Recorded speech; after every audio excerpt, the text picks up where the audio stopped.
त्याचा फोटो असेल, त्याचं नाव असेल, त्याचा मतदान कार्डचा नंबर असेल. आता या ठिकाणी झालंय काय माहितीये का, इथं 1, 2 आणि हा जो आहे 3 असे हे 3 कॉलम आहे. यामध्ये ज्यांचं नाव 2002च्या यादीमध्ये आहे अशा लोकांनी हा 1 नंबरचा कॉलम भरायचा आहे आणि ज्यांचं हे 2002च्या यादीमध्ये नाव नाहीये त्यांनी हा 2 नंबरचा फॉर्म भरायचा आहे. त्याच्यामध्ये काय भरायचं आहे माहितीये का, इथं आई वडिलांची माहिती भरायची आहे. कोणाची आई किंवा वडील हे तुम्हाला तुमचे BLO सांगतील कोणाची माहिती इथं भरायची आहे. ध्यानात ठेवा, ज्यांचं नाव 2002च्या यादीमध्ये नाहीये त्यांनी हा आणि हा हे 2 कॉलम भरायचे आहे आणि ज्यांचं नाव 2002च्या यादीमध्ये आहे अशा लोकांनी हा 1 कॉलम भरायचा.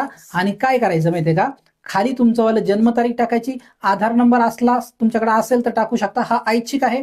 इथं मोबाईल नंबर टाकायचा, वडिलाचं आईचं नाव, एवढ्या गोष्टी भरायच्या, खाली सही करायची आणि तुमच्या BLO कडे हा फॉर्म जमा करायचा आहे. त्यामुळे ही महत्वाची माहिती तुमच्या सर्व नातेवाईकांना शेअर करा.